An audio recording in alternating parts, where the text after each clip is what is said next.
Hi, I'm Christine Dostie, founder of Sacred Vitality, and I'm here today to share 7 tips with you on how to channel and be a vessel for more divine energy. Are you ready for it? Let's get started. So, the more that I'm on the planet, the more I am convinced that us as humans, as stardust and matter, our real purpose here is to heal and learn to have a high vibration, to channel more divine energy into reality, into our experiences, into our bodies and souls and hearts, so that we can give the unique expression of divine energy that we are one with. So let's get started. The first thing is to use your tools. This is actually harder to remember to do than it is to actually do. So what do I mean when I say use your tools? I mean, breathe when you need to breathe. Check in. Are you holding your breath? Pull a card if that's your thing. Go hug a tree. Go for a walk in nature. Eat healthy food. Take a pause when you need it. Whatever your tools are that are healthy and work for you, have a morning routine, an evening routine, journal, meditate, whatever that is. Make sure that you're doing it every single day. Make sure that you're giving yourself, paying yourself first, if you will, that time, that space, that energy. Body scans are a great tool. Be able to just go through the body or scan your life, see what's working, what's not working. Be able to practice and develop skills to redirect your thoughts, which we'll get to more in a second. And questions. Questions are a great tool to have to remind you to look at the higher perspective, not just in the reaction state or stress state. And it helps you to open up and see bigger and multifaceted sides, right? Because we're multidimensional beings. So being able to ask questions is a powerful tool to remind you to open up so that you can receive guidance, so that you can receive the bigger picture of what's happening and be able to put things into perspective. 2, don't push through. If you're anything like me, we grew up in an environment that was like, go, go, go, go, go, push, push, push, be strong, you can do it, suck it up, all of these, do the grind, do the hustle. But I'm pretty sure we're all realizing that that's not really very healthy or helpful. It's definitely not great for the emotional and mental health.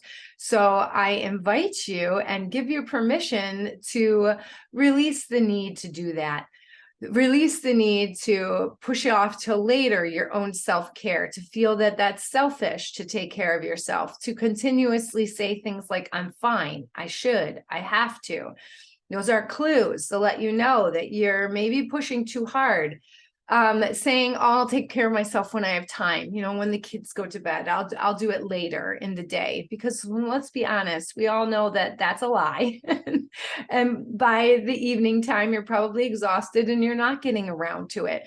If your body is speaking to you right now about something that it needs, about a break that it would like to take, about a situation that it doesn't want to show up to, if it is legitimate and you need a rest and you're denying that to yourself, then I invite you to stop pushing through, okay? Because that's going to shut down the access to your body, to the communication, to the trust that you're having with yourself. That's going to invite in negative self-talk and aggressive behaviors towards yourself. And all of that is going to shut down the ability to channel and receive more divine guidance, more divine, loving, unconditional energy. So stop pushing yourself too hard. We got to find that balance where we want to, of course, get out of our comfort zone, because the whole point is to grow, to heal, to expand, to experience. But if we're doing that to the detriment of our own well-being, there's a balance, right? 3, perspective. The perspective is super important. When we're in a moment and when we're stressed, our perspective shifts into the smaller ego state. And a lot of times we want everyone else to balance out so that we feel better because we're stressed, because we're in contracted state. But Perspective in this case is a reminder, use it as an anchor. What are you birthing into existence? What is it that you're focused on manifesting? What is it of divine energy that you would like to be the expression of out in reality? That is the perspective to constantly stay focused on, which will then help you with discernment. Is that going to bring me more joy? Is it going to bring me closer to being this divine expression? Or am I getting caught in a pattern? Am I getting caught in a limited belief? Am I getting caught in some kind of contract that isn't ultimately going to benefit me or being able to express my true authentic self? 4, shadow work. We must continue to do the shadow work, and this is a regular engagement. You can call it purging, organizing, rewiring, repatterning, releasing, whatever works for you. If shadow work is too woo, the idea here is that we were all conditioned as we were younger. No one got out of the conditioning without conditioning. And when you reach the middle of your life, instead of seeing it as a midlife crisis, see it as your awakening to your true self. Your soul is saying, okay, it's time, we're out of the conditioning phase.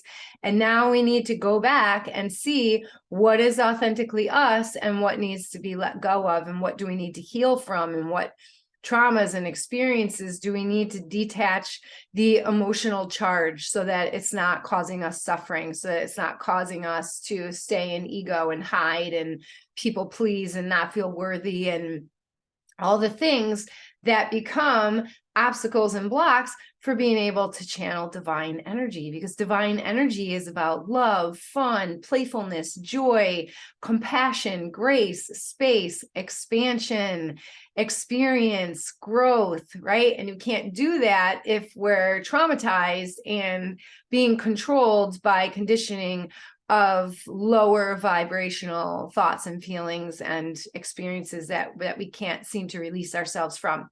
So constantly making shadow work and death and rebirth a regular part of your experience, and understanding that regularly let things go, right? Just as you do spring cleaning in your house, or you do regular purges. And it's not just when you reach a certain phase, or, you leave for college, or the kids get older and toys have to go, or they outgrow clothes and you're bringing in new.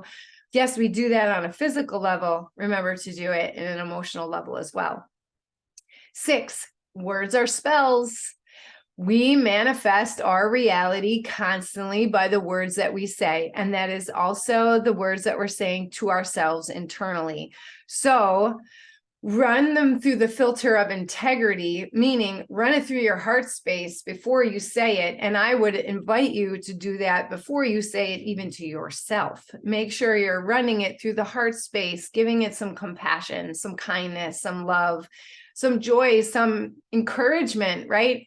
Otherwise, what often happens is we react and we get judgmental and critical, and we try to, claim our authority and power by shutting other people down or making other people feel bad. And that's really ego. Ego does that. It's a fear thing. We all do it. We're human.